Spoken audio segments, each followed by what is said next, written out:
Hello everyone, magandang buhay sa lahat. Welcome na welcome po kayo dito sa aking Mathematics Tagalog tutorial.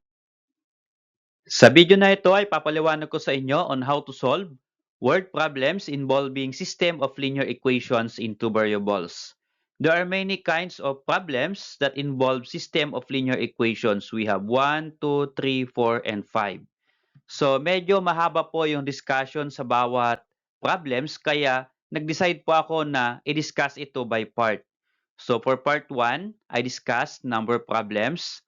Part 2, geometric problems. Part 3, uniform motion problems. Part 4, mixture problems. And part 5, investment problems. So sa video na ito, ang ipapaliwanag ko po sa inyo, ang i-discuss ko ay about investment problems. So magpipresent po ako ng different problems that involve investment problems and show it to you the step-by-step computation. Okay? So kung di pa po ninyo napanood yung part 1, 2, 3, and 4 ng aking discussion about solving problems involving system of linear equation, pwede lang po ninyong balikan ito sa ating playlist. Okay? Okay, so let's start for problem number 1. A total of 40,000 pesos is invested, part at 5% and the rest at 6% per year. If the annual return on these investments is 2,170 pesos, how much is invested at each rate? Okay. So ito pong problem na ito ay about investment problem. Kapag investment problem po ang pinag-uusapan natin, ito po ay tumutukoy sa pera. So, may pera, then may porsyento, ito po yung percentage. At kapag may porsyento, meron po tayong income or profit. Okay. So, the problem asks how much is invested at each rate. So magkano raw ang ininvest sa dalawang rate. So dalawa po yung rate po natin dito o dalawang percentage. Ito po yung 5% rate and 6% rate. At yung ininvest na total ay 40,000 pesos. Ang kinita daw ay 2,170 pesos. Ngayon, magkano raw ang ininvest sa 5% at magkano raw ang ininvest sa 6%? Okay. So, here, to solve this problem, ganito lang po yon. Let X amount invested 5% interest and let Y amount invested at 6% interest. So yung each rate na tinutukoy niya again, ito po yung 5% at yung 6% interest. So magkano po? So paghahatian po nila yung 40,000. Dapat ang total po na ina-invest yung X and Y dapat ay 40,000 pesos. Okay, to solve this problem, mas maganda pong isolve ito using table.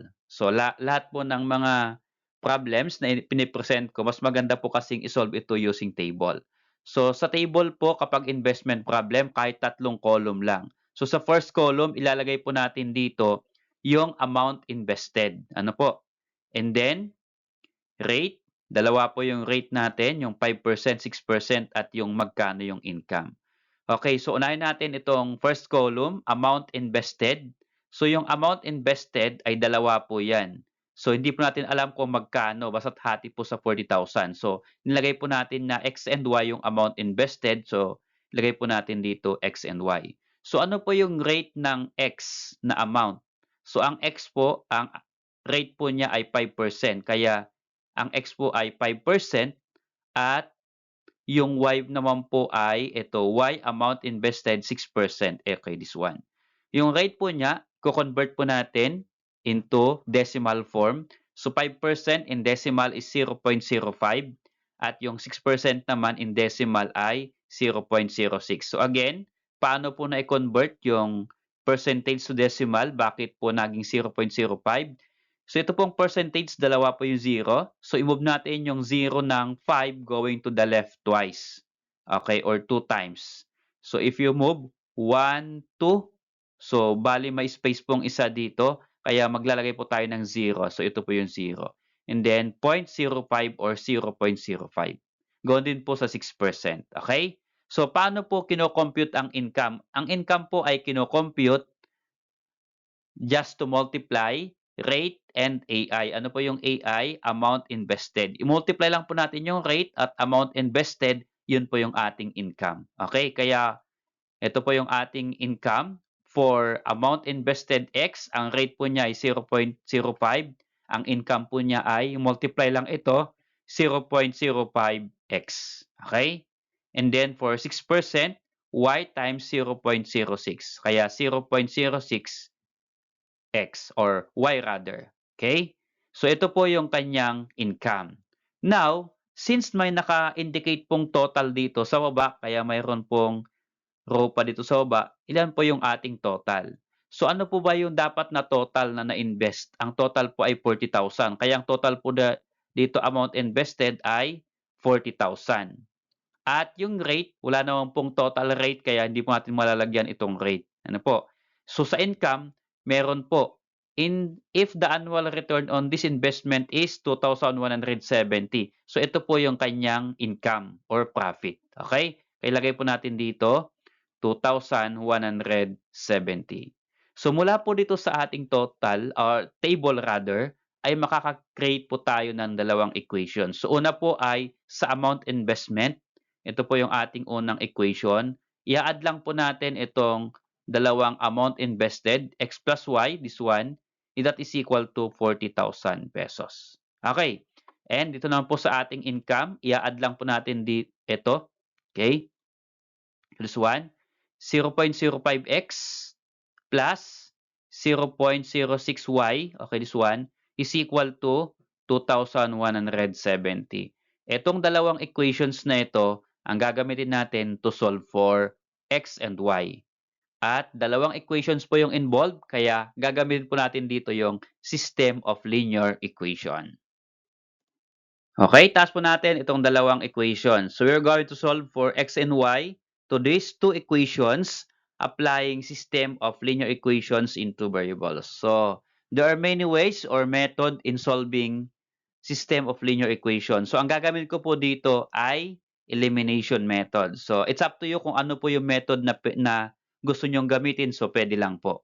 So here in our discussion, ang gagamitin ko po ay elimination method. So gusto ko, I'm going to eliminate variable y. Kaya ang aking pong i-multiply ay 0.06 sa first equation kasi ito po yung numerical coefficient ng y sa second equation. At ang multiply ko naman po sa second equation ay 1 kasi 1 po ang numerical coefficient ng y sa first equation. Okay? So pag ganyan lang po yan.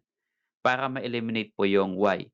Since pareho po silang plus or positive itong y, so mag-indicate po tayo ng isang negative po yung ating i-multiply. So pwede pong negative 0.06 or pwede naman pong negative 1. Kung hindi po tayo mag-indicate po ng negative dito, wala po tayong makakancel. Ano po? So here, ang ine-negative ko po dyan ay yung 1, so negative 1. Then multiply natin. So multiply 0.06 times x dito po. Okay, ganito lang po yun. So x times 0.06 is 0.06x. Then plus y times 0.06, so 0.06y is equal to 40,000 times 0.06, that is equal to 2,400. Okay, going din sa second equation, i-multiply natin yung negative 1 sa lahat ng terms. So negative 1 times 0.05x is negative 0.05x. And then 0.06y times negative 1, negative 0.06y. So negative siya kaya ginawa ko pong minus. Okay? Is equal to 2,170 times negative 1 is negative 2,170. Okay? We are going to add the result. So here, notice here, we have 0.06y, 0.06y. So dalawa po yan. Yung isa ay positive, yung isa ay negative, so we can cancel.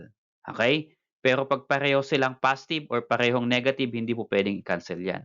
Kaya nga po nag-indicate po ako ng negative po dito. Ano po? Para mag-negative po dito, para ma-cancel ito. Okay. And then add this one, 0.06x plus negative 0.05x, that is equal to 0.01x. Okay, dito tayo equal to 2,400 plus negative 2,170, that is equal to 230. Okay. So here we have the equation 0.01x is equal to 230. Remove natin yung 0.01 by dividing 0.01 to the two sides of the equation. Okay? So if you're going to divide, so cancel natin ito, 0.01. Then, it will become x equal to, so x na lang po ang matitira dito, cancel yung 0.01, is equal to 230 divided by 0.01, that is equal to 23,000. So the value of x is equal to 23,000. Okay, so since we have now x is 23,000, ito po yung amount invested at 5%, i-compute naman po natin yung y. Okay, magkano naman po kaya yung y? So choose one of the two equations to solve for y. Medyo mas okay po itong first equation, x plus y is equal to 40,000. So substitute natin yung value ng x, 23,000 here. So this will become, the value of x is 23,000, substitute, then copy, plus y equals to 40,000. Then solve for y here, move natin yung 23,000 sa right ng equal sign. So this will become, so y is equal to 40,000. Yung 23,000 positive, if you move to other side of the equation, change the sign from positive to negative, kaya ito po ay magiging minus 23,000. Okay? So 40,000 minus 23,000, that is equal to 17,000. So y is equal to 17,000. So here, the amount invested at 5%, ang x ay 23,000 at 6% naman ang y ay 17,000. Pero paano po ito sagutin in English form? In sentence form rather. So ito po yung kanyang sentence form if you're going to answer. 23,000 pesos is invested at 5% interest. So yung 23 po ay x, ang x po ay 5%, kaya 23,000 pesos is invested at 5% interest, while 17,000 y, ang 17,000 6%, kaya 17,000 pesos is invested at 6% interest. So yan lang po yung simple answer in sentence form. Okay, so how about this problem number 2? Mang Tony invested a sum of money at 7%. He invested a second sum, 10,000 more than the first sum, at 8%. The annual income from the two investments is 3,600 pesos. Find the amount he invested at each rate. So again, this problem is all about investment problem. Ito po ay tumutukoy ulit sa pera. Ano po? So here, to analyze the problem, si Mang Tony daw ay nag-invest ng first sum of money at 7% interest. At nag-invest ulit siya ng second sum amounting 10,000 pesos more than the first sum at 8% interest. Ngayon, the annual income from the two investment is 3,600 pesos. Okay. So, find the amount he invested at each rate. So, ganito rin lang po yung problem sa number 1. Yun nga lang, ito pong problem number 2, yung first sum of money ay connected sa second sum of money. May connection. Ano po? Yung dalawang interest dito ay 7% at 8%. Okay? At ang kinita daw ng dalawang investment ay 3,600 pesos. So ngayon, to answer this problem, ito, let X first investment at 7% interest. Ito po yung first investment sa 7% interest. Ano? And then yung second investment, 8% interest, 10,000 more than the first sum. Okay, kaya connected po yung second sum sa first sum. Ano po? Kasi 10,000 pesos more than the first sum. Kaya yung first sum po ay X, and then pag sinabi nating more than, plus po yan. Kaya X plus 10,000. Ito po yung second investment at 8% interest. Notice here, isa lang po yung ating variable, x lang. So, hindi na po natin gagamitin yung variable y. So, ibig sabihin, ito po ay isosolve natin using linear equation in one variable only. Hindi na po two variables. Okay? So, to analyze the problem more, i-present natin using this table. So, sa first column, again, yung amount invested. Second, yung rate. Ito po yung percentage. At yung third po ay income. Ito po yung profit. So, yung amount invested ay ito po, first investment, second investment. So, ito po yung dalawa, X, okay, at X plus 100. So, unahin ko po yung una muna. Sa amount invested ay X, so, and then, rate po niya ay 7%, in decimal 0.7, at ang income po niya ay, paano po kung yung income? Rate times amount invested. I-multiply lang po itong dalawa, kaya X times 0.07 ay 0.07x. Okay? And then sa second amount invested, ito po ay x plus 10,000. Okay? Ang kanya pong rate ay 8%. So 0.08 rather. At ang income po niya ay multiply lang po itong dalawa. X plus 10,000 times 0.08. Okay, this one. And then, mayroon po bang total? So, mayroon po tayong total investment, 3,000, total income rather. Total income natin ay 3,600. Okay? So, paano po yan? Ito po. So, total po natin, isa lang po yan total natin. Kaya ito po yung ating magiging equation. Dito po sa income, 0.07x plus, add po natin ito, 0.08 times x plus 10,000. Okay, this one is equal to yung total 3,600. Hindi po tayo makakuha ng isang equation dito kasi wala pong total yung amount invested. Okay?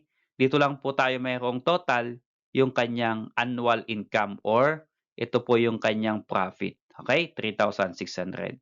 Notice here sa ating equation, again, isa lang po yung ating variable. So, isusolve po natin itong equation using linear equation in one variable only. Okay, taas po natin yung ating equation. So here, paano po ito i-simplify to solve for x? X lang naman po isusolve natin dito muna. Okay, so here meron po tayong close and open parenthesis. Simplify muna natin ito bago natin i-add dito po sa 0.0x. Okay, so let's become just copy 0.07x plus, okay, multiply po natin ito by distributive property. So, 0.08 times x, 0.08x. Then, plus 0.08 times 10,000, that is equal to 800. Then, copy equal to 3,600. So, here we can add this one. Okay, pwede po nating i-add itong dalawa kasi pareho po silang may x. 0.07 plus 0.08, that is equal to 0.15 and then yung variable x, then copy plus 800 equals 3,600.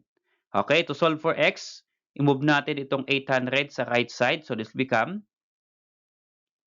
ang matitira po dito ay ito na lang po, 0.15x is equal to 3,600. Kapag i-move natin yung 800 sa right side, change the sign from plus to minus. Kaya ito po ay minus 800. Okay? And then subtract 3,600 minus 800, that is equal to 2,800. And then copy 0.15x. So itaas po natin dito. Okay, solve for x. May kasamang 0.15. Remove that one by dividing 0.15 to both sides of equal sign. Okay, cancel natin yung 0.15.